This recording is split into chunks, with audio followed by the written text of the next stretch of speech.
Hello, everyone. Welcome to Watch Party episode 10. This is a big milestone for us because I didn't even think we were going to make it past episode 5. Indeed. So, we are officially at episode 10. It's going to be a normal episode. I was trying to do something special, but it didn't work out. Hmm. I was trying to text specific wrestlers, but I didn't get answers. So. Indeed. So it's going to be a normal episode, but just know thank you for sticking with us for 10 episodes. Technically 8 on the YouTube because episode 1 and 2 have not been uploaded. Main reasons for that, they were really just practice trials. Like we went off on those episodes, and they're really unrefined compared to what we have now, which is still a little unrefined, but that's not the point. Exactly. As you can see, I am David Loveday, also known as Atrocitus. As always with me, and now I'm going to say this, is my co-host, Robby Tressler. Robby, how are you today? Well, because you asked, I'm going to tell you the answer. And the answer is, I'm doing just fine. I'm going to use that. I'm going to use because you asked. I'm going to tell you the answer. It's just like, so as viewers may know, I'm part of my school's mock trial team. I said may know. I don't know if I've ever specified that on the show. I don't think so. Okay, cool. I'm part of my school's mock trial team.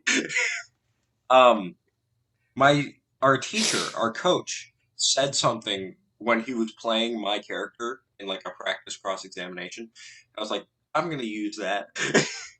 So basically, the question was, so our defendant is a person named Ic Gargano, and the question was, are you 100% sure that you heard Ic Gargano's voice? Because my character was blindfolded the entire time. He said, and I'm going to use this, how can someone be 100% sure of anything? How can I be 100% sure that you're a lawyer? Like, I'm going to use that. That's some wisdom right there. Yeah. Okay, but we're getting off track. Let's hop into actual wrestling. Indeed. Starting with a trivia question. Now, how this is going to work, because we are going to switch it up. Instead of you picking an answer, I'm going to flip to a page, pull up a number generator, put the numbers in, random question.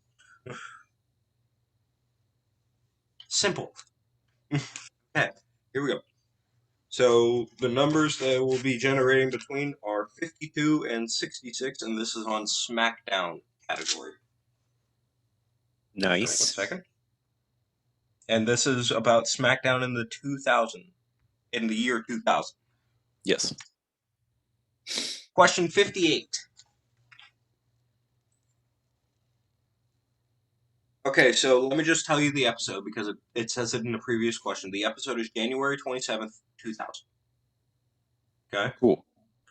What huge announcement did Mae Young make on the episode of SmackDown on January 27th, 2000? I'm gonna assume she's pregnant. Hang on. If it is, I'm gonna laugh. Hang on. It is. That's what I thought. She announced that she's pregnant. How did you know that? Is my question. Because I remember her giving birth to a hand, and that's the only thing she could have said. Dr. Hein. Wait, no, that was something different. That was 2005. Oh, jeez. All right, let's hop into the week of review. The week in review, not the week. What the heck? Indeed. Refined, everyone. Can you believe that this is better than the 2 episodes that weren't released? Okay. So as always, we start with Monday. Monday Night Raw. Robby, you watched it. Tell us what happened. Well, it's this Monday, not last Monday. We talked about that last episode. Go watch it. Miz Mizanin took himself out of the Elimination Chamber match and tried to get John Morrison to replace him, but it didn't work out because Kofi got to replace him. So now Kofi's the match. Kofi Mania Part 2. And he's not going to win, Yeah, but he's in the match. He's not going to win. Also, Lacey Evans is apparently pregnant. No. She said during her match with Mrs. Payton against Charlotte and Asuka, she left the ring, went up onto the stage, and then told Charlotte that she was pregnant. Is it with Ric Flair's baby? and that Ric Flair was the daddy. Oh my god! But plot twist. Apparently, supposedly, Lacey is actually pregnant. Wait, really? Like, she's legitimately pregnant, apparently. So is Ric Flair the actual father? Oh god, no. Oh god, no. I don't think he's got the power for that now. That'd be funny. No, it wouldn't be. It'd be absolutely terrifying. That would be ironically funny. All right. Sure. Anything else notable on Raw? Sheamus won the gauntlet match, so now he gets to enter last in the chamber. Okay. And he's not going to win, so he beat Drew to do it, which is the surprising part. Okay, so he may win. Yeah, I don't think so, but who knows? Okay. Let's talk. Robby, you get to talk again. Impact. Well, nothing really exciting happened this week, Moving on. I'm just kidding. You had the fallout from No Surrender, which I did not watch, but I think I remember. Oh, yeah, we didn't watch it because we watched something that we will talk about in a little bit. We did, and it was a good match. It was worth it. It was a good show. It was, and it's not the only one in that category that we are going to watch. Intent. Yes. Okay, so let's talk about. Because nothing really notable happened on Impact. Let's talk about NXT, AEW, and MLW. Which one did you watch? NXT. All right, so we can't talk about AEW. No, but that's fine. All right, give us the scoop for NXT. All right. Well, MSK. Before Vengeance. Yep. MSK went on to the finals of the Dusty Rhodes Tag Team Classic. Grizzled Young Veterans went in to the finals of the Dusty Rhodes Tag Team Classic. We'll talk about what happened in a little bit. Ember and Shotzi went on to the finals of the Dusty Rhodes Tag Team. Was it all Dusty Rhodes Tag Team Classic matches? And then also Kushida versus Austin Theory. Oh. How was that one? Kushida won by DQ. Crazy. So, is Kushida a full-blown heel now? No, Kushida's a face. Oh, he got hit. Okay. Gargano kicks Kushida in the head. Oh, okay. Usually when I hear someone winning or losing by DQ, I imagine them swinging a chair or kicking or hitting a low blow. But then again, he would have lost by DQ. Oh, and apparently Loomis was creeping under the ring and tried to take Austin Theory. Loomis came out to help. Again, we'll talk about what happened at TakeOver. Oh, it was wonderful! What a meme! Beautiful moment. I wonder if they found him. They might still be looking. Stop! Spoilers. We haven't talked about it yet. If not, but maybe. Anything else on NXT notable? Loomis versus Gargano in the future. No, I basically said everything. All right, cool. It's time for David Loveday's MLW report.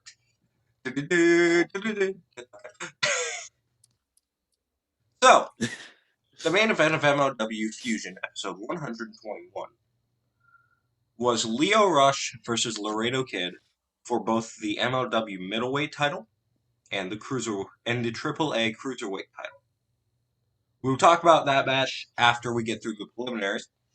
First off, ACH versus Brian Pilba Jr., the only match I got to see because of my schedule. Um, I will agree with what I'm reading here. Pillman didn't even get an entrance. He was in the ring during ACH's entrance. Oof. So they are really bringing down Brian Pilba Jr., which I don't think is a good idea because he's one of the best, in my opinion, one of the best second generation stars. So I really think that they should push him more because throughout his entire time in MLW, he hasn't been main event caliber. He's always been the weak link in the New Heart Foundation, and he's always been the weak link in the Heart Foundation, and now he's not even getting an entrance. The match was fairly academic. It lasted 6 minutes, and again, Brian Pillman Jr. did win after ACH hit a brainbuster. Which again, Pillman falling to a brainbuster, again. But the match wasn't really the important part of all that. Team Filthy Tom Lawler, Dominic Greeny, Kevin Koo attacked ACH after the match. And tonight, actually, it will be Filthy Island. Team Filthy, it's Filthy Tom Lawler, that's why they call themselves that. Basically, they're running the show, I believe. So, I'm not looking forward to it because I don't like Team Filthy. You do what you gotta do. Match 2, Calvin Tankman versus Zenji. I cannot talk about what happened in the match. I didn't see it. But from what I know between Tankman and Zenji, I don't actually see that working, to be honest. I mean, it was given 1 star, so. Yeah, Zenshi basically got squashed in 6 minutes. Oof. I mean, he pulled off some good moves, but he basically got squashed, apparently, from what I'm reading. Our top 10 contenders for the World Heavyweight Championship, this list was put out. Number 10, Laredo Kid.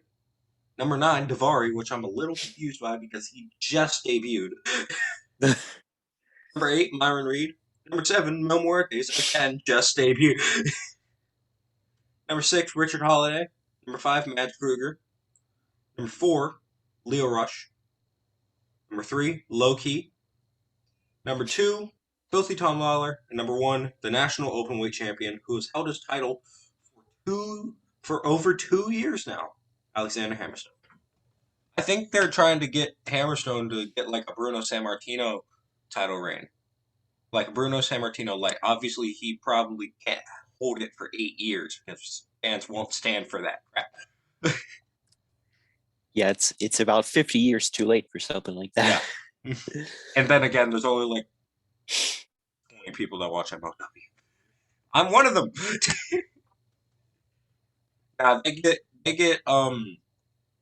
They do get viewers, just not as much as the major leagues. But match 3, tag team match, Injustice versus Contra. It did not happen. Jacob Fatu of Contra, the world heavyweight champion, ran in and jumped Injustice before the bell, and it turned into a big brawl.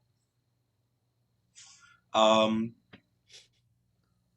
it looks like, yeah, Injustice actually stood tall after the brawl. That's surprising to me. And then the main event, match 4, middleweight title versus cruiserweight title. Leo Rush, Laredo Kid. I really wanted to watch this match. Sadly, I couldn't, but I will try next time. Actually, I'm going to try to watch it tonight. I heard it was really good. Leo Rush did win, and now he is the middleweight champion and the AAA cruiserweight champion. Which is really the only bout. I mean, the only ending to this bout I could have seen, because I couldn't see Laredo Kid as a MLW champion, any championship MLW. I could not see him. I could see him as a AAA champion, obviously, because that's happened, but not Yes. as an MLW champion. So yeah. So I think Lio Rush winning was the best outcome. I hope they build that storyline a little more because I want to see more matches between Lio Rush and Laredo. Give Leo all the titles. Leo all make him hold the tag team titles by himself like Kurt Angle did. Exactly.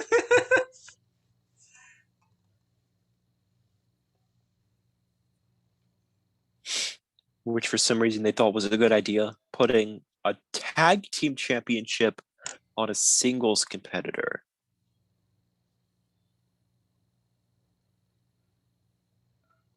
Yeah, No. but sorry, I was reading the ending to that match. Okay. Now, can't talk about NXT UK. We didn't watch it. I think we should just not bring it up because Yeah, we're let's never just going to not bring it watch up it. until we start watching it again. Friday Night Smackdown.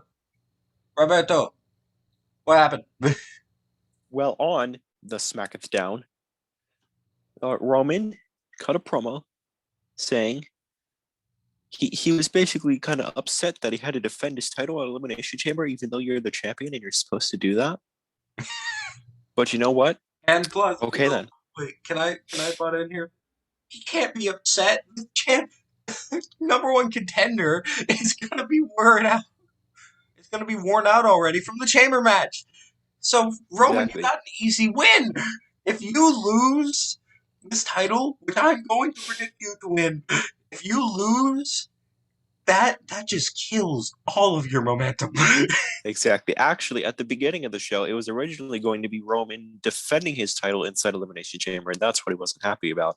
So Paul said, let's make a number one contenders Elimination Chamber match and then have Roman defend the title against the winner right afterwards. Okay, we're back. So to determine the participants for said Elimination Chamber, Mr. Adam Pearce, the greatest wrestler of all time, made some qualifying matches after, putting Jey Uso and Kevin Owens in the chamber because apparently they did not have to qualify because they're so good. So the first match that was made was Rey and Dominic Mysterio versus Baron Corbin, Sami Zayn. Sami Zayn and Baron Corbin won. Yeah, I know. So they're now in the chamber. Also, Big E versus Shinsuke Nakamura for the IC title could have been a really good match if it wasn't ruined by Apollo of all people. Apollo!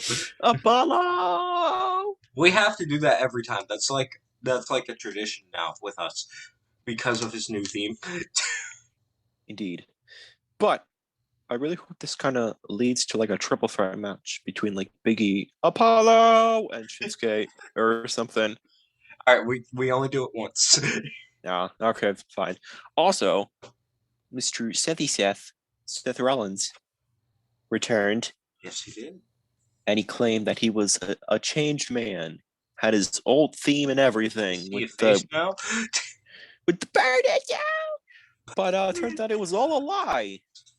Oh. He duped us, and then he's like, you can be by my side. You can like learn from my ways. What are you doing? I'm looking at my camera. Hi. So Cesaro, there was a whole bunch of people around the ring, and they all left after Seth started going back to his Messiah thing. Well, Cesaro was the only person that stayed. And Seth was like, you know what, Cesaro, I like you, bro. Pause. Go. So basically, Cesaro is the only one that stayed around the ring. And Seth started talking to him. But then Cesaro left ringside. Yay! And he got like halfway up the ramp, and suddenly Seth was like, I'm very mad about this. I'm going to go out and beat him up. So that's what he does. He leaves the ring and attacks Cesaro. And yeah. Okay. There you go. And I think Daniel Bryan comes out to save the Swift Superman, Cesaro. And then, of course, we got Bailey versus Liv Morgan. That's not important. Billie Kay being a bad partner. Moving on. Always. The Street Profits versus the worst tag team on the roster. Otis and Gable. I know. I think you can guess who won that match. Was it the Street Profits? Yeah. It was totally Otis and Gable. For sure, he is. And then we have, I believe, the main event. Another Elimination Chamber qualifying match, which was really good, by the way. Cesaro and Daniel Bryan versus Dolph Ziggler and Robert Roode. And Cesaro and Daniel Bryan won. So they're also in the chamber. So the chamber looking to be a good chamber. Not gonna lie, the WWE Championship chamber looks a lot better. But yeah. But both of them have good caliber fighter wrestlers in there. There we go. Got the word. Yeah. All right. Now let's talk about the reason why you didn't watch No Surrender. On Saturday, we watched the first episode. I mean, technically, you can call them episodes of the Pro Wrestling World Cup in 2017. We watched the English qualifiers. Basic rundown, and then we'll talk about what we thought. Zack Sabre Jr., Will Ospreay. Those were the two that are going into the finals. We also had some non-tournament matches, which we will talk about.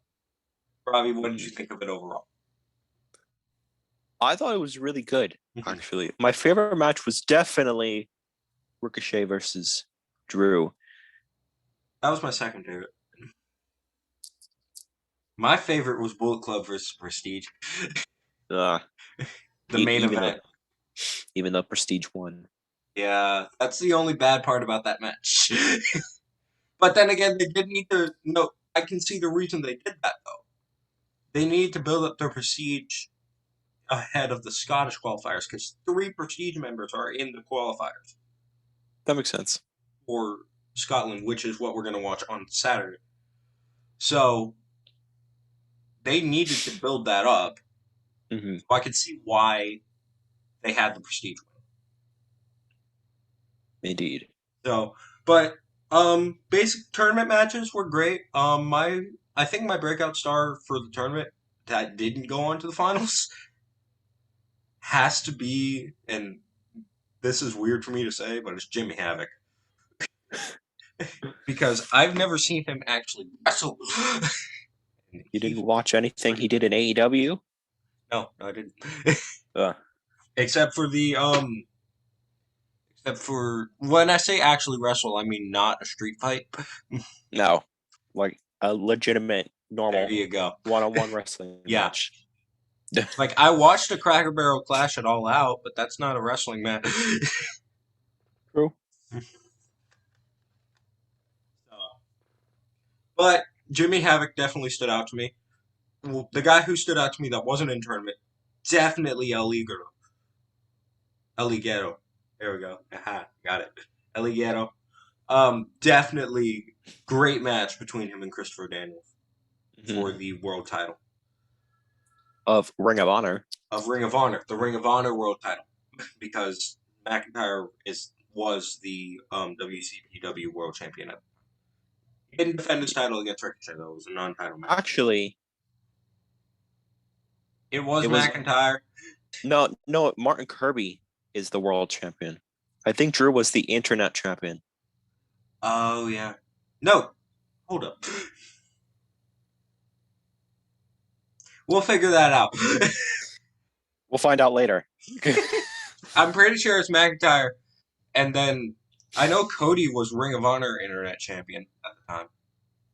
Because they were talking about that.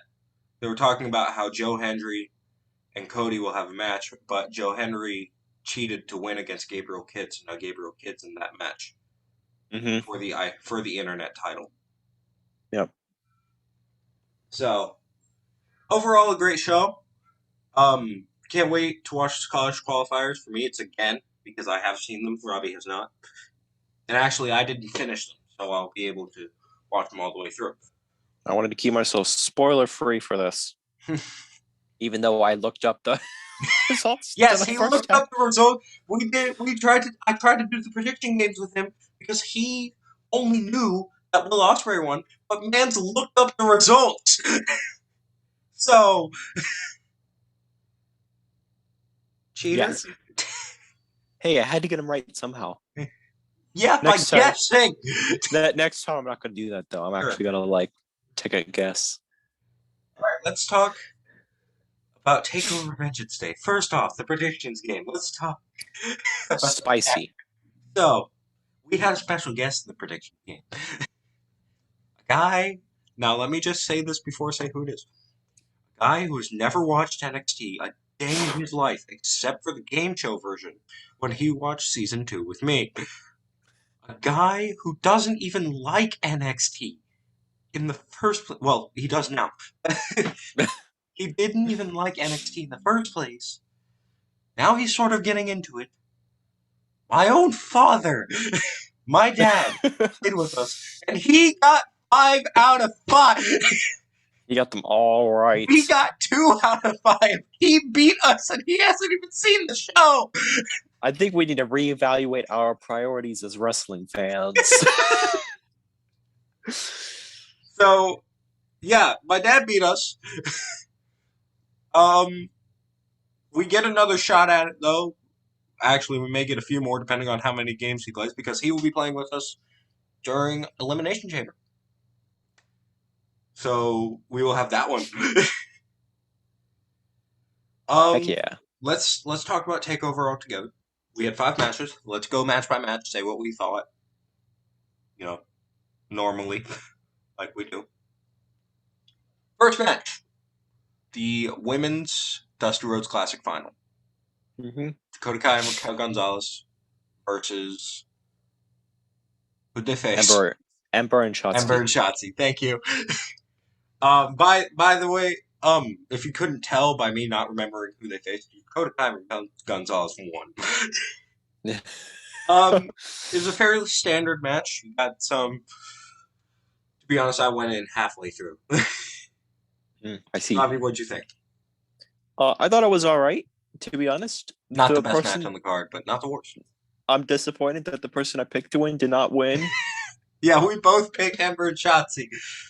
And you see, I had a reason of picking Ember and Shotzi, but I don't want to reveal it until we get to that next match. All right, cool. My reason for picking Ember and Shotzi is I like them. I don't like Dakota Kai or Gonzalez. You picked them just because you like them, not because you think they're actually going to win. Exactly. And that's why I lost. All right. You let your emotions get the best of you. Exactly. Next match was, I believe, North American title? Yep. Yeah, okay. North American title, Koshida versus Johnny Gargano. First off, Austin Theory has been kidnapped. Yes, that was beautiful. So you got all of the way, Jonathan, Austin, Candice, and Indy. They were backstage. They were walking out to the ring. Austin is in the back. Suddenly, out of right behind him, Loomis comes out with a cloth and sticks it over Theory's face and drags him off. And then the best part is Johnny tries to high-five Austin. He's not there. So he sends the way to look for him. And now we don't know where they are. But overall, Johnny Gargano versus Kushida. Good match. Arm torture. Yes. Robby, I forget who won. Johnny. Yeah, okay. Yeah, Johnny Gargano did win, which disappointed me because I picked Kushida. I did as well. So did he. I should really know all that momentum that they built up on Kushida. They weren't going to have him win. It happens all the time. They build up momentum on the challenger, and then they had the challenger lose. Exactly. And we'll talk about that in a minute. We'll talk about another match where that crap happened. So, fairly academic match, mainly arm torture. Johnny Gargano did win. I believe it was with the one final beat. Two. One of them on the stage, final and then another into the ring. 2 1 final beats. And also, can we talk about that little ramp? Did they? AEW did that first. They did, So I they're think. basically copying AEW, I think. Yeah. Which I'm. I mean, Because it. AEW did that for, like, All Out and all that crap. I Like, mean, in 2019. the race stage isn't exclusive to one promotion. I know, but still. But yeah, But I I will think say they did it. NXT's looks cooler. um, which I don't understand why they decided to do that now. it's for the one final beat spot. I guess so. That's exactly why they decided to do it. All right. Men's Dusty Rhodes Classic. I got it right. I got it right. He got it And wrong. I did not. I thought GYV was going to win, which is exactly why I picked Ember and Shotzi's. Come, like, you got to have one face team win and one heel team win. And the face team is going to be Ember and Shotzi, and the heel team is going to be GYV, because GYV made it to the finals last year and they lost. So I didn't think it was going to happen again, but it happened again. Technically, he's right with one face team winning and one heel team winning. He just got it switched. I had it reversed. But yes, MSK, who debuted during the tournament, has won the tournament and now has a shot at Danny Burch and Oney Lorcan, if they still hold the titles by then. I'm sure they will, because they haven't been defending them. They're the Bobby Lashley's of NXT. Exactly. So yeah, Burch and Lorcan versus MSK. Can't wait to see that match. Pretty sure MSK is going to lose, but we're not going to talk about that. It'll still be a good match. It'll still be a great match. Men's. That was a really solid match. I'm going to be honest, because I don't watch NXT TV because I don't have cable. It's my first time seeing MSK in action outside of Impact. That freaking shooting star press and the push move, that's awesome. I love that. I love that. And also that move that they used to finish it. I don't remember exactly how to do it, but like that diving move with Wes Lee diving off, that was a great move. It's like a blockbuster, but with the opponent's on the shoulders. Yeah. So it's like a modified blockbuster. It's a great move. It looks cool. So yeah, MSK won. Great match altogether. I wouldn't call it match of the night. I'll call it second best. We'll get to match of the night in a minute. Mm-hmm. But it's not the next one, because the next one is the most disappointing match of the night, in my opinion. The women's triple threat. The night, the match where we knew my dad had won. Basically, Robby didn't get a point this time. He guessed EO. My dad guessed EO. I tried to choose the underdog. I picked Mercedes Martinez. Overall, a great match, which I think this whole pay-per-view had great matches. Like, there was not a bad match on the pay-per-view. Overall, a great match. But compared to the other matches, it wasn't as good. Yeah, I would say it's probably the worst match of the night, which when we're saying worst, we're talking like a 9 out of 10 here. Mm-hmm. Like, every match was running at like 10 out of 10, but this one was like right below par. So if you guys haven't seen Vengeance Day, could not recommend it enough. Also, supposedly the match was actually just barely over 12 minutes long. Apparently, Triple H said after the show it was supposed to go a lot longer than that, but forces outside of their control prevented that, which I'm thinking is injury. Well, not exactly. I think it's when Toni Storm, with her brute force, broke the table. Oh yeah, she broke the table trying to take it apart. Yeah. Toni Storm was literally, if you guys didn't see this, it's awesome. She was trying to take the stuff off the table, like the monitors and everything, and the table just collapsed. The best moment of the show. It could not handle her immense strength. But yes, EO did win. She retained her title. I did not expect that. I'll be totally honest. I expected the title to change. Now, the question is, who's going to beat her for it? Mercedes Martinez. No. If I were to give a logical answer, because of how much they're pushing her, Raquel Gonzalez. Yeah, I could see that. I would say, and this is not proven. This is not canon. This is just my theory on things. Dakota Kai and Raquel Gonzalez now have a shot at the women's titles, which is canon because they won Dusty Rhodes Classic. They lose it. They lose their title shot. Gonzalez turns on Dakota Kai and then wins the women's title in a triple threat between Gonzalez, Kai, and Io. I could definitely see that. Because, if people weren't aware, every single match that Dakota and Raquel were in, Raquel was the one picking up the win. Yes. She was the one getting the pin. Yeah, War Games, she got the pin. Dusty Rhodes Classic, she got the pin. Those are the only two I know. So basically, if you're comparing the two, Dakota is basically the weak link. Yeah. And eventually Raquel is probably going to dump her. But it's only a matter of time. All right, let's talk about the main event. The best match of the night. This match was outstanding. Pete Dunne versus Finn Balor. Oh my god. Fingers! The fingers. But the match was awesome. It was a great match. It was a great match. Like, I could not go back, watch that match if you haven't seen it. Watch Vengeance Day if you haven't seen it. Every match, 10 out of 10. This match, like 13 out of 10. Yes.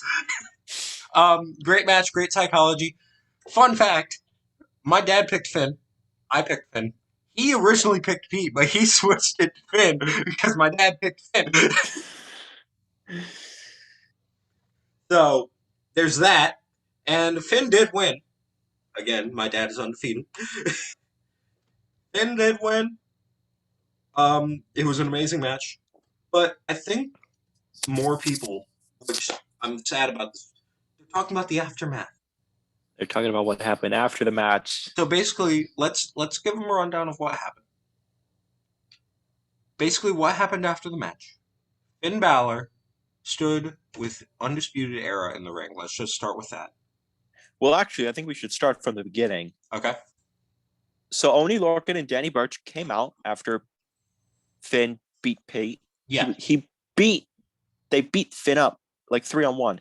Yes. Then the Undisputed Era came out, made them all disperse. Kyle O'Reilly helped Finn up, and he said, you're the real world champion. You're the man. And then they all posed together, like Undisputed Era. And then Finn did his finger gun thing. Could I chime in to see what happened?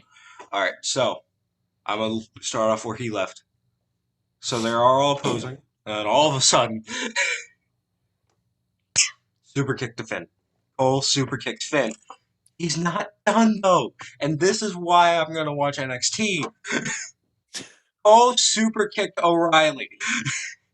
O'Reilly was an angry boy about Finn getting kicked in the face. And Cole was like, frick you. And then he kicked him in the face. So this could lead to one or two things. O'Reilly gets kicked out of Wwe. Or Wwe disperses entirely. I hope it's not the latter. Yeah, I hope it's O'Reilly gets kicked out because number one, I don't want Wwe to disperse. Number two, I want to see O'Reilly in more singles competition. Plus, Bobby Fish is still out with an injury, supposedly. So he's not a part of this whatsoever. Yeah. So I don't know what's going to happen when he comes back.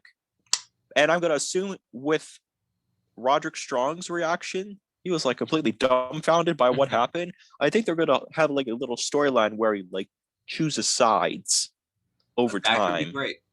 And then finally, he chooses a person's side and then they move on. All right. Well, that was NXT TakeOver Vengeance Day. Again, couldn't recommend it enough. Amazing pay-per-view. If you haven't watched it, what are you doing? Go watch it. Dude, imagine if they were imagine if they were in a big arena full of fans when that happened. Oh, the pop would have been huge. They would have exploded. All right, now it's time for personal questions. But first,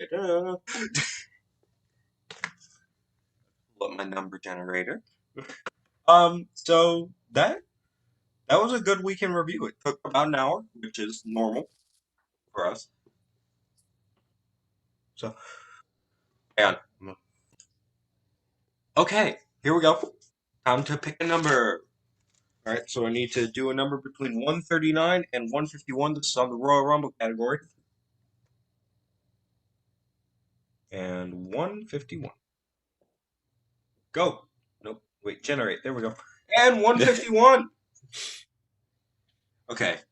If you don't know this, I'm gonna stop the show right here. Okay. Who won the 2000 Royal Rumble match? The Rock. There you go. Just kidding. It was actually the Big Show, but nobody said that. Rock's feet touched first. Exactly. Big Show was robbed. He's one of the two people that got robbed because technically Curtis Axel wasn't eliminated from the Royal Rumble, so he's technically still in it, making him the longest running Royal Rumble match participant. Exactly. Well, actually, I guess it's not all bad for Big Show. He was put in the main event of WrestleMania because Yes, the McMahon in every corner match. And Triple H won because, of course, he did. He won because he's Triple H. All right. It is time for personal questions. Dun, dun, dun. Okay. Dun, dun. I have one. What was the first full, because we just talked about it, what was the first full NXT TakeOver event you watched? I'm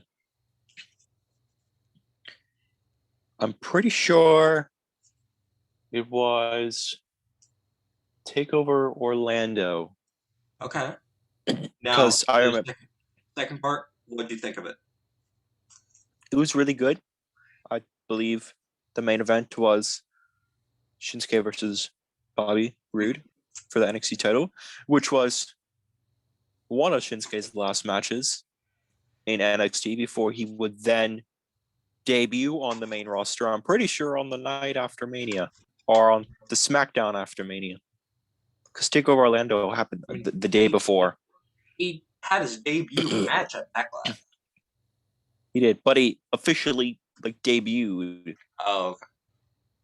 Because I think Miz and Maurice were dressed up as John Cena and Nikki Bella, and they were in the ring cutting a promo and making fun of them. And then Shinsuke came out for some reason. I still don't understand that. But okay. All right. Huge pop. Mine is a little later than yours. Now, let me just clarify this. I was watching takeovers before then. I just never watched a full one. Yes. Before this one. Mine is TakeOver Portland from February of 2020, before coronavirus got him. Interesting. I liked it. I really did. For my first ever full TakeOver event, I will say it was probably one of the best I've seen. Best I've seen fully, because there are some that I haven't finished yet. Yes. I haven't finished. Actually, no, I'm not going to say it's the best, because I did watch Chicago 2 all the way through, and that's probably the best I've seen. That was a good one. A really good one. So, yeah, that was personal questions.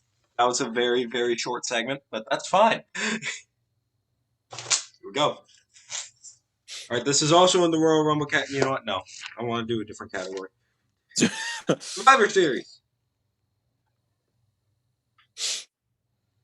is between 46 and 63. Hang on, let me pull up the generator. Do do do do do do do do do do do do do do do. All right, here we go. And it is number 53. Robby, your question is: this is in the 1987 Survivor Series, the first one. Okay. The third match of the Survivor Series featured all of the following teams except who? Here are your choices. the Bolsheviks, the New Dream Team, the Killer Bees, Fabulous Freebirds. Freebirds. The answer is Freebirds. Got it. That's what I All thought. right. We're gonna take a break from creative storylines because we've done it so many times, and we're just gonna hop in. We're gonna do 2 games today. We're gonna do guess a wrestler, and then we're gonna do one that we haven't done in a while. We're gonna do a ranking. Interesting. All right, so let's start with guess a wrestler. We'll do a few guess a wrestlers each, and then we'll hop into the ranking. So, Robby, do you want to go first, or do you want me to go first? You can go first. All right. Let me pull up my guy. I have to think of who I want, though.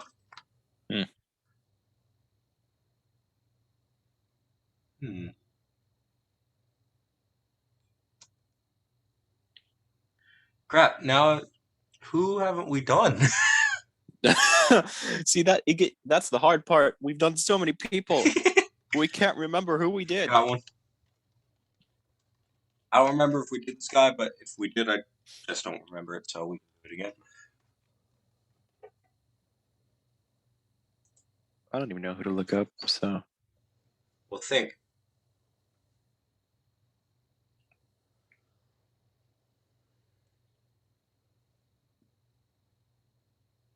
All right, I am ready.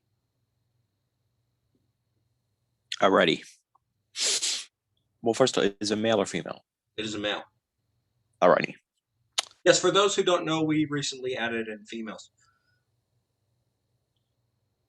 All right. Are they active? Stand by. I believe the answer is no. I have to check.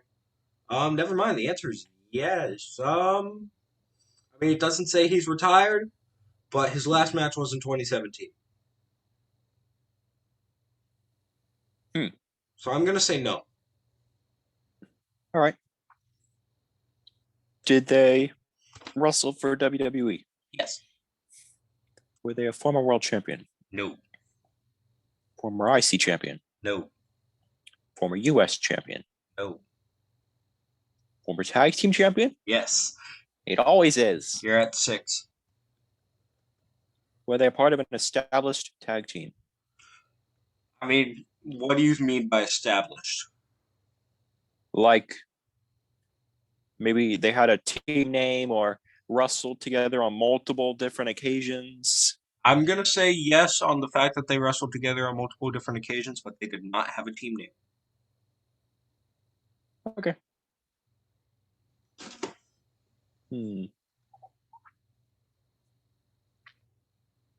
Did they wrestle during the 2000s? Yes.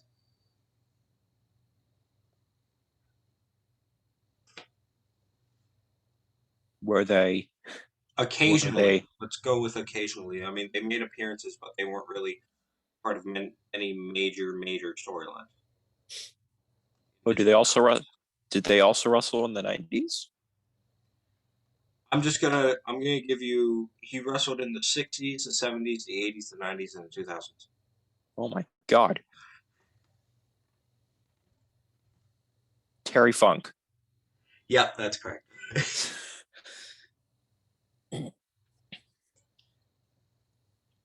So yeah, that you got it. The man who has retired more times than anybody exactly. in the history of wrestling.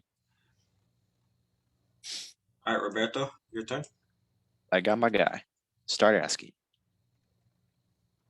Let's see if I can pull off a Booker T or Kurt Angle.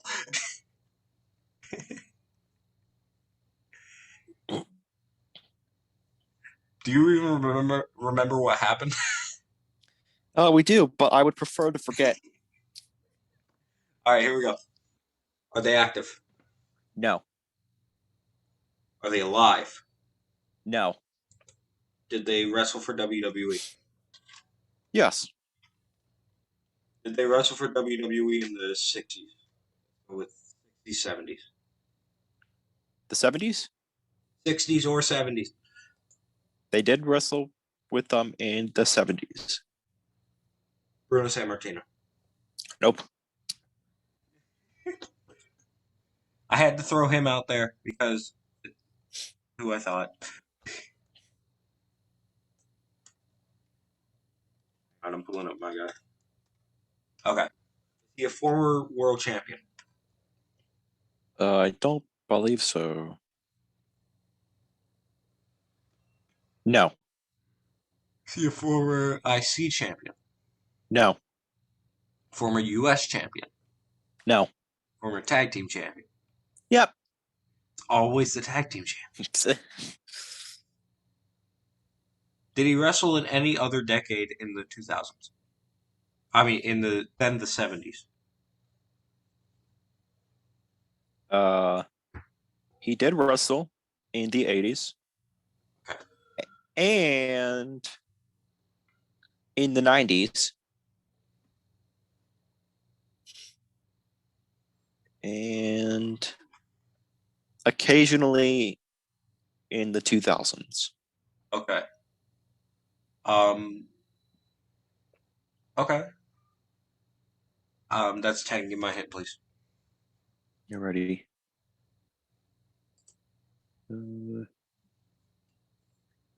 He was ranked number 134 of the top 500 wrestlers in 1994, ranked number 136 of the top 500 wrestlers on PW Years in 2003, and ranked number 96 of the top 100 tag teams in 2003. 1994. I'm just messing with you. I wouldn't do that yet. Yeah, I see. Exactly. You. I see you. Was he in an established tag team? I would say it's established. They wrestled together for 3 years, supposedly. I have two answers in my head. I'm going to say one after the other. Okay. So Nikolai Volkov. Yep. Okay. The other answer was Cheek. Nice. I got my guy. Alrighty. Are they active? No. Are they alive? Yes. Do they work for WWE? Yes. Were they a former world champion? You know, I have to check that. I actually don't know. No. Former IC champion? No. Former US champion? No. Former tag team champion? Yes. Lord. All right. Were they a part of an established tag team? I'm gonna say no. I could be wrong on that one, but I'm gonna say no.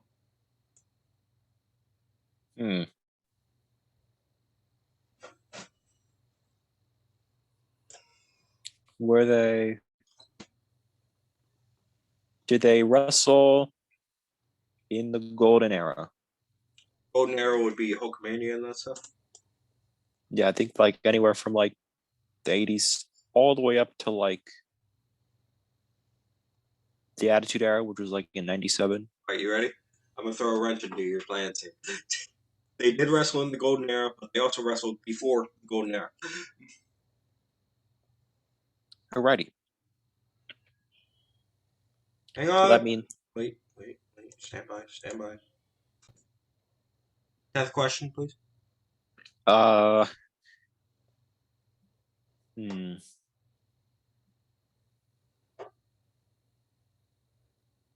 Did they retire in the 2010s? Yes. You want your hint? Yes. Your hint is some PWI and Wrestling Observer Newsletter. PWI Match of the Year in 1980. Most Hated Wrestler of the Year in 1980. Rookie of the Year in 1974, Tag Team of the Year in 1991, ranked number 38 in the top 500 singles wrestlers in the PWI 500 in 1991, and ranked number 105 of the top 500 singles wrestlers in the PWI years in 2003. Wrestling Observer Newsletter gave him Best Heel of 1980, Feud of the Year in 1980, and Most Improved Wrestler in 1980.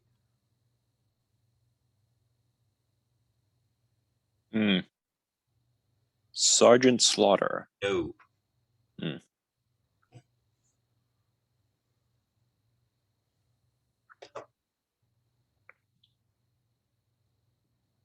Did they wrestle at any major promotion outside WWE? Stand by. Let me check. Yes. Was They that wrestled in promotion two major promotions. ECW? No. WCW? Yes.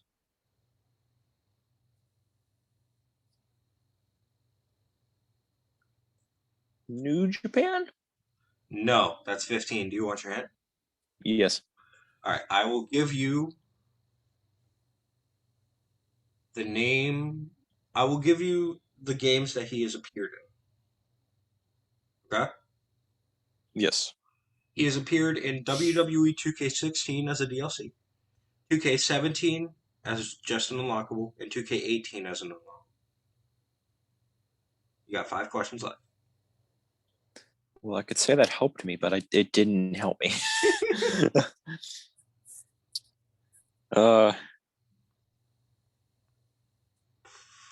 Is he in the Hall of Fame? Yes. Can I'm not I telling get? you which class. I mean, I don't know if it's gonna help me or not, but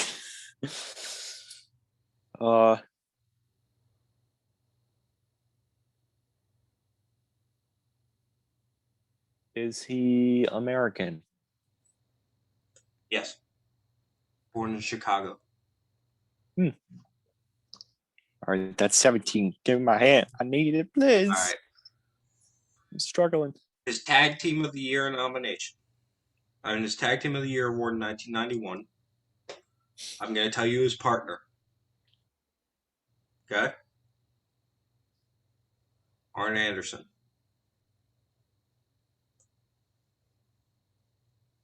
It's totally Blanchard, isn't it? No, it is not.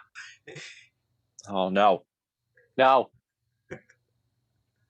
Ole Anderson? No.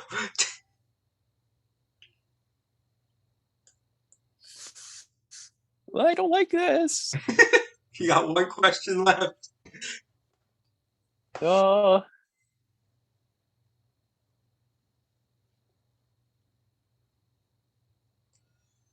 uh,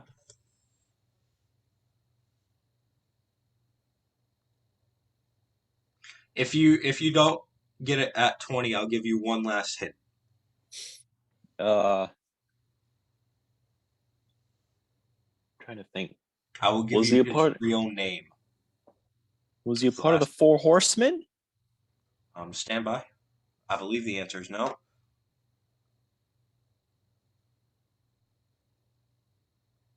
Yeah, I'm going to say the answer is no because I don't see anything about Four Horsemen here.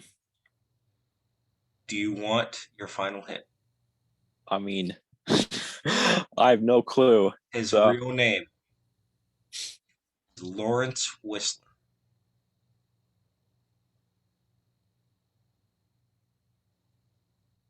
Yeah, I still don't know. All right, so do you give up? Yeah, just tell me. Larry Zbyszko. Yeah, I wasn't gonna get that in a million years.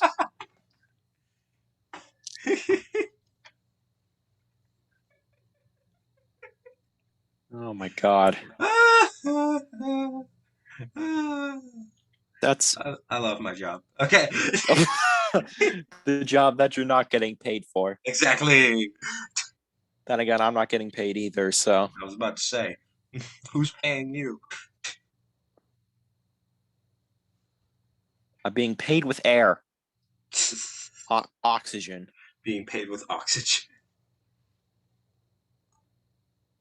All right, I got my guy. Okay. Are they active? No. Are they alive? No. Is it Ole Anderson? No. Thought I could take it. I could take a shot at it. All right. Ugh, They wrestle for WWE. they did. They're former world champion. They are. It's a Macho Man. No. They're former IC champion. They are not. They're former US champion. Nope. Tag team. Yep. I was about to say all they won was the world title. Is it Sheik? No. All right, give him my hint. Already? Yeah. I didn't think we'd get to 10 questions that quickly. Okay.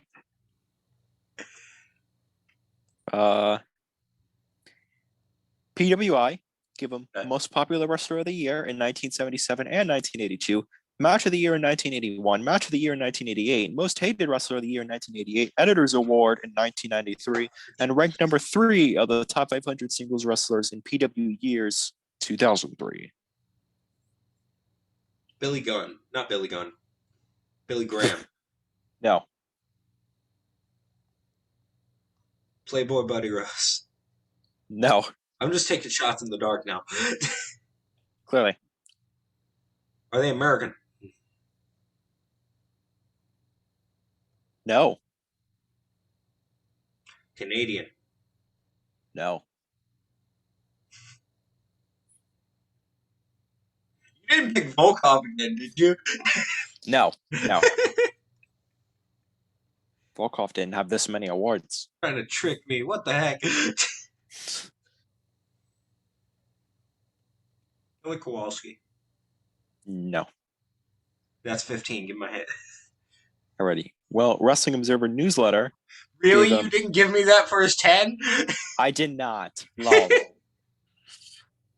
Wrestling Observer. I'll give you something else too for the 17 hint. That should give it away. So that makes up for it. Wrestling Observer newsletter gave him feud of the year in 1981, most embarrassing wrestler in 1989, worst feud of the year in 1984, worst feud of the year in 1989, worst worked match of the year in 1987, worst worked match of the year in 1989, worst tag team in 1990 and 1991, Jeez. worst wrestler in 1989, 1991, and 1992. Dave Meltzer does Wrestling not like this person. Apparently not. And Wrestling Observer newsletter Hall of Fame class of 1996. Yeah, he's still in the Hall of Fame.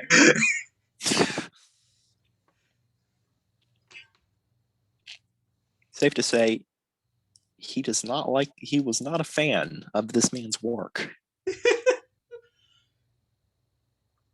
And let me check something on my guy, just to make sure we don't have the same guy. Okay, we're good. Yes, like we were picking the same pay-per-views yesterday. We played pay-per-view yesterday, and we limited it to tag team matches. Not Takeover tag team, matches. NXT takeovers. And it didn't go well. We ended up picking the same takeover twice. It can't be him. Is it Andre? Yes. You dirty man, you looked it up. I didn't look up the PWI. You said it can't be him. I didn't look up the PWI. Looked up What the it- Wrestling Observer newsletter. Hall of I was gonna say, what did you look up then?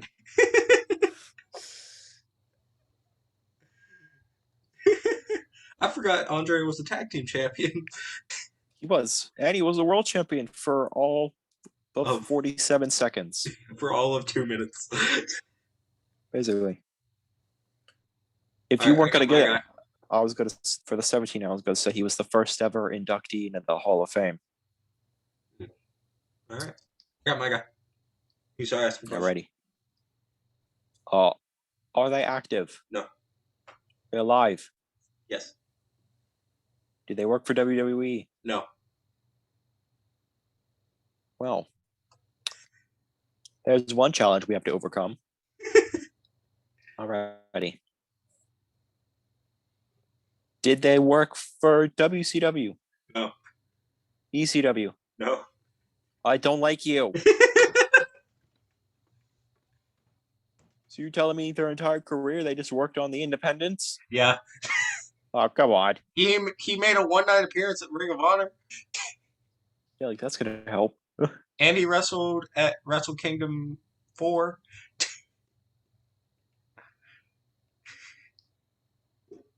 What year was that? 2010.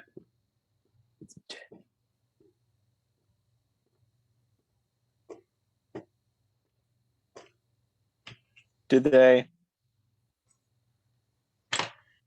they wrestle in New Japan for a long period of time? It was a one-time appearance. Dang it. Of course it was. Did they wrestle in a big match at Wrestle Kingdom 4? I don't know. It doesn't tell me what the match Well, is. well, can you look it up? No. Yeah. Hang on. What would you consider a big match? Like close to the main event or like in a title match? It was an 8-man tag team match. Oh, good to know. It was Manabu Nakanishi, Masahiro Chono, Riki. I'm not even gonna try and say his last name. And Terry Funk. Choshu, thank you. Riki Choshu and Terry Funk versus this guy in Chaos.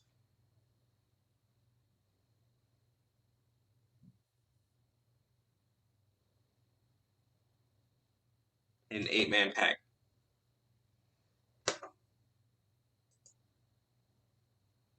So I guess he wasn't a part of Chaos. He was He was just teaming with them. Okay, that's not good. Is he over the age of 50? He's 80. Oh my god.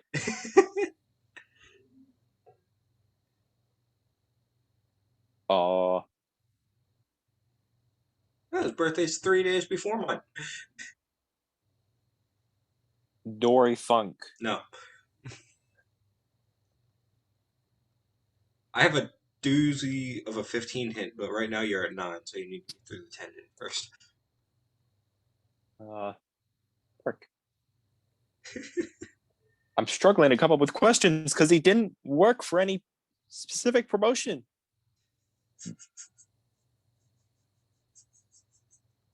He made a couple one-time appearances in specific promotions. Did he win a lot of titles? I'm gonna say yes. Mainly for All Japan Pro Wrestling and World Wrestling Council. Already. That's 10. Do you want your hint? Yes. No, I'm just kidding. Here we go. Ranked number 35 in the PWI 500 of 1991. And ranked number 54 in the top 500 singles wrestlers of the PWI years in 2003. He is in the Professional Wrestling Hall of Fame class of 2019. And Wrestling Observer Newsletter, he's in the Wrestling Observer Newsletter Hall of Fame class of 1996. You know what? And now that we're doing WWE stuff, even though he never wrestled for WWE, he's in the WWE Hall of Fame class of 2011. Stop looking it up. I'm actually looking for my next guy because I didn't pick one yet. Sure. Got 10 questions left. Is he American? No. Canadian? Yes. But he didn't portray a Canadian. Well, I mean, I don't know if he portrayed a Canadian. Could I get what he portrayed? I'm going to say Iranian. Middle Eastern. It's not Iron Sheik, is it? No, it's not. And I'm counting that as a question. Wait, that was stupid because he worked for... I'm still counting it. I'm losing it. I'm dying. Good.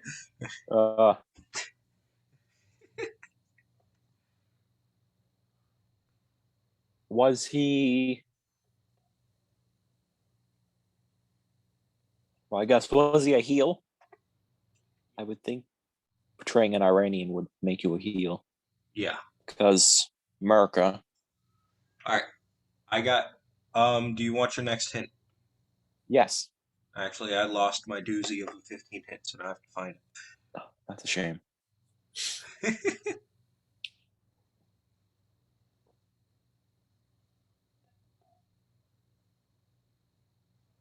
Here, this one should give it away. I'm actually gonna try and give it away at 15. He's been accused by other wrestlers for spreading hepatitis C during by blading because he shared a blade with other wrestlers.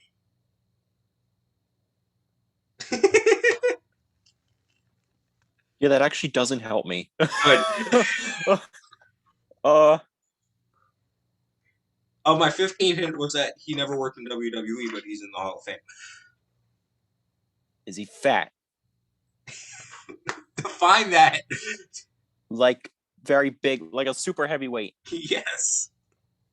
At yes. 360 pounds. Oh, that's a big boy. Oh, by the way, he's billed from Sudan. Is he supposedly a madman from Sudan? I mean, you could call him a madman. Is it Abdullah the Butcher? It is Abdullah the Butcher. Let's move in. Let's do your guy last, and then let's move into ranking. Ready. Ask away. Are they active? No. Are they alive? No. Why have all your wrestlers been dead? I don't know. It just worked out that way. You have against wrestlers, dude.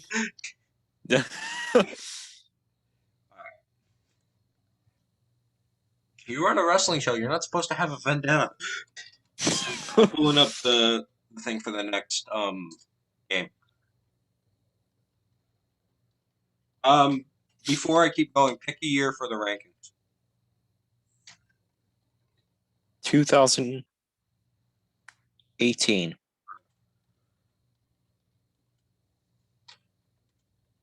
Okay. Did he work for WWE?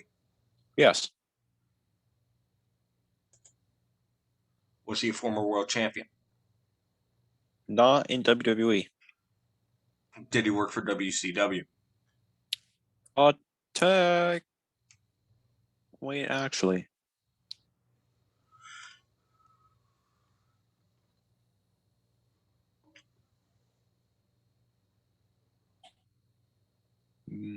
Answer the question. I'm looking. Yes, he did work for WCW. Was he a champion in WCW? That's a good question. I have to scroll a whole bunch to get back to that, but I'll tell you in a second. No.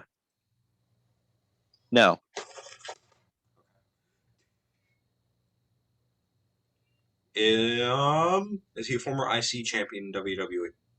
No. US? No. Tag team? No. Okay, I was about to say, oh, it's tag team. Not this time.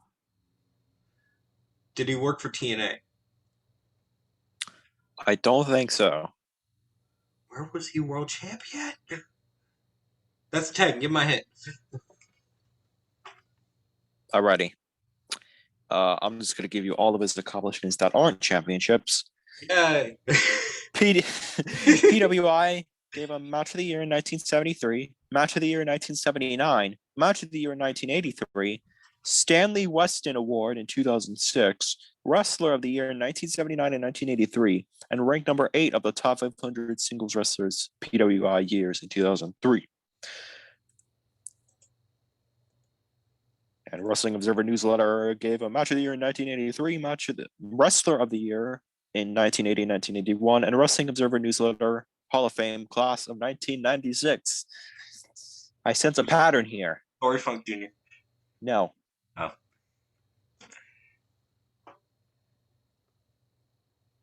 What year did you say Match of the Year? Nothing. Ask more questions. It's in 1976, right? Something like that. Is it Stan Hansen? No. Bruno Sammartino. No. No. And it's not 1976. It's no. I'm not telling you the real year now, you filthy man.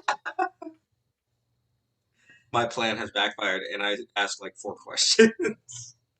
You did. Are they American?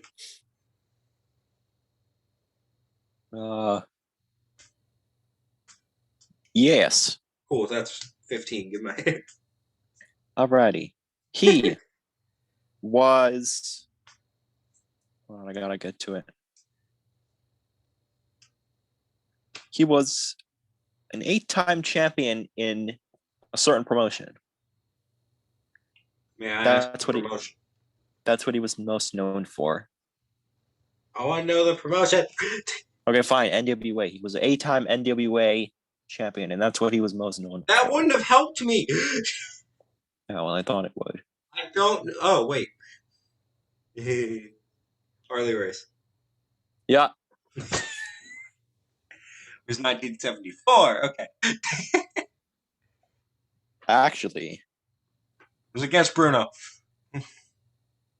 Wait, no, it was against Dory. Dory Funk Jr. versus Harley Race. Actually, it was in. Yes. That was in 1973. You fool! All right, let's hop into our last game ranking. But first, as tradition, and I'm actually going to let you pick this time. Cool. I'm trying to do a category that we haven't done. Okay, SummerSlam. 112 to 129. 120. Okay. What Chicago legend accompanied Razor Ramon to the ring at SummerSlam 94? Do I get options? You do not. Oh, then I don't know.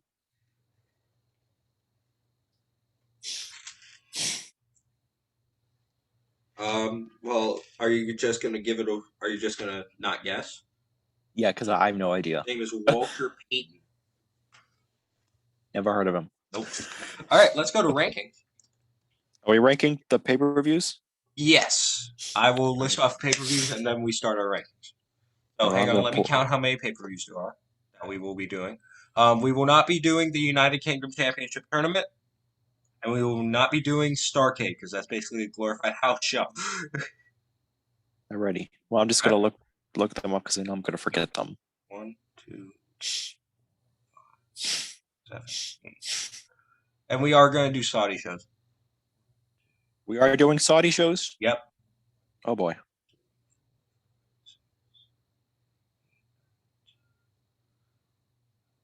Okay. And there's 20, but here's the thing. You're going to be the only one ranking. There's a reason. I have not seen all the 2018 shows.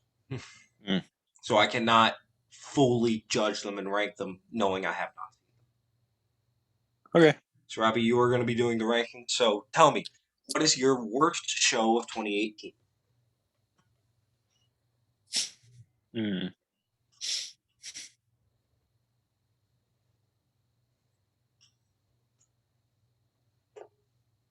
got to look them all and think about it. But you want to know what there is? No, I got it up on my thing. I would probably have to be Crown Jewel. Okay. Most people's worst as well. We are doing takeovers. We're just not doing the United Kingdom Championship Tournament and Starrcade. There you go. All right. Cool. What's right above Crown Jewel? Number 19. I'm going to say Backlash. Okay. Again, most people's second worst. And this is where it gets hard. There we go. Number 18. Let's see. Hell in a Cell. Really? Well, actually, no. Take that back. Evolution. Really?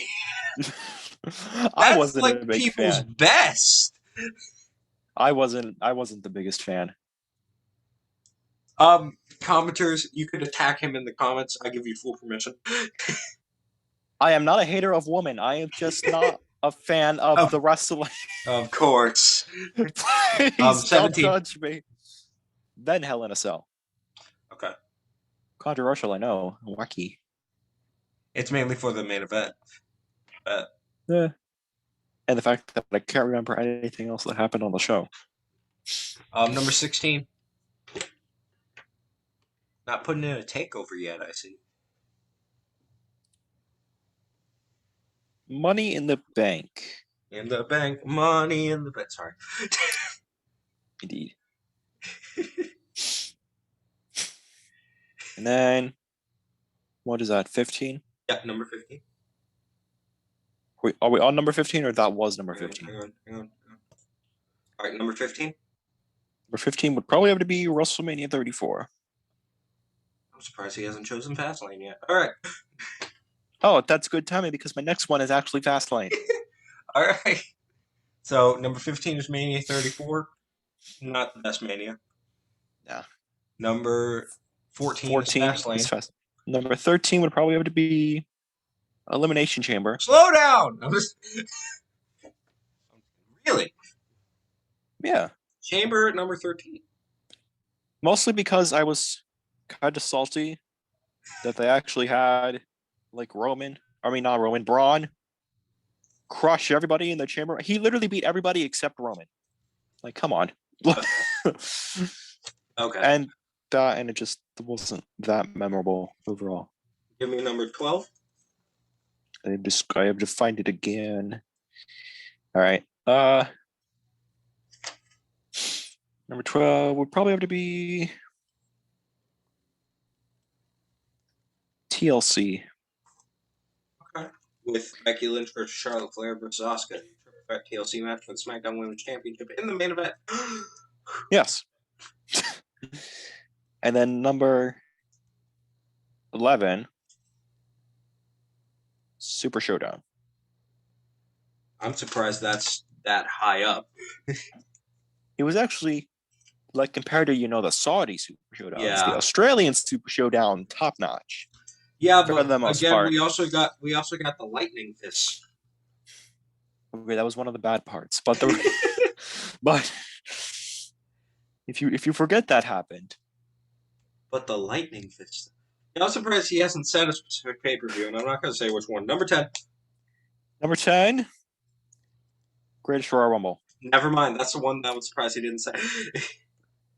That was probably the best Saudi show they've ever done. It's my favorite Saudi pay-per-view. It is also my favorite Saudi pay-per-view. So we're not. Now it gets quiet. No, I actually gotta think. Extreme Rules. Okay. That was that Iron Man match was good. Mm-hmm. Main event. I actually remember being in Ocean City for that one, so I didn't get to watch it until after it was over. Number 8. Did I say Survivor Series? Because if not, Survivor Series then. Okay. Number 7. SummerSlam. All right. Remember, you still got takeovers. I do. Number 6. I believe Royal Rumble. Holy crap. Okay, you got 5 pay-per-views left, and they're all takeovers. What are the odds? You really like the takeovers, don't you? I am quite... But now you got to pick between them. A fan for takeovers, as you can see. Number 5. Which takeover is the worst out of the 5? Oh, let's see. If I had to pick, it would probably be War Games. Really? Mostly because the main event is just like, I mean, it's okay. Ricochet, Pete Dunne, and the War Raiders versus Wwe. But it's, not really the War Games match people talk about the most. Fun fact: me and my dad just watched that pay-per-view last night. Dang, that's crazy. Number 4.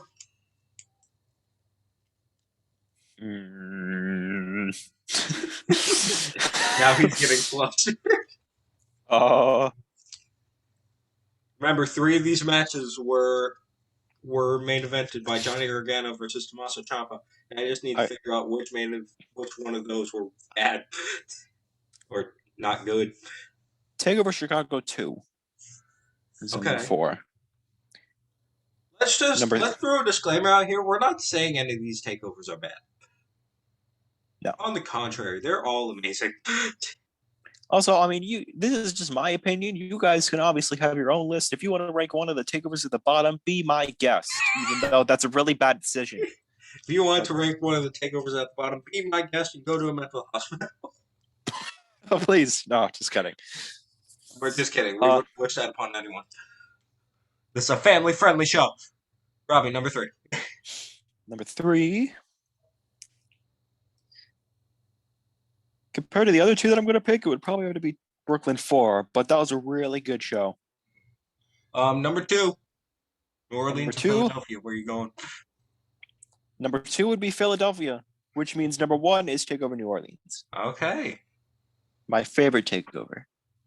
You just really like that Johnny Gargano versus Tommaso Ciampa match. Yeah, and the 6-man ladder match. Oh, yeah. For the title. Okay, number 1. It's a 7-man ladder match. Number 2. No, it was 6-man. Adam Cole, EC3, Killian Dane, Lars Sullivan, Ricochet, Velveteen Dream. 6. Hold up. Shut up. I'm trying to figure. 1, 2, 3, 4, 5. Yeah, you're right. Okay. My favorite match from there, and this is sort of an unpopular opinion, given that Johnny Gargano versus Ciampa was there and the ladder match. My favorite match was the triple threat tag. That was a really good one. Versus Authors of Pain versus Pete Dunne and Roderick. Can we just talk about how it was the Dusty Rhodes Tag Team Classic final? And the team that won wasn't even in the tournament? Yeah, I know, right? Like, okay. How does that work? Okay, then. And of course, Aleister Black probably peaking in WWE, as sad as that is, winning the NXT Championship. Yeah. And of course, that solid unsanctioned match. My dad said that he thought Aleister Black and Ricochet went back to NXT like now. I was like, no, but they need to. They really do. For the sake of their career, please send them back. Right. Well, that ends episode 10. We truly hope you guys enjoyed. We enjoyed making this show. We're not done. I don't know why I said enjoyed. We are definitely not done. I never thought the show would make it to 10 episodes. I'm glad to have our subscribers along with me. I'm glad to have Robby along with me. Indeed. For this. This started, to be honest, this started as a joke. Like, we were joking around, like, what would happen if we turned this into a podcast? And then I was thinking, like, what if that actually happened? And I know I'm going a little monologue here, but it's the 10th episode, to give me a chance. Yeah, what if we actually let this happen? So we did record the first episode, and the reason, again, as I said in the beginning, the reason it's not posted is because it was a trial run. Same with the second episode. But around episode 3 is when we actually started to get it. We actually started to get the formula. Like what to do, when to do it. How to keep our episodes somewhat short, but again, somewhat long so people can engage into them. So, Robby, it's been a great privilege having you along with me for this journey. I hope to make many more. Yes, sir. Episodes. We'll see you guys next week. Bye. I'm David. That's Robby. Goodbye. Bye.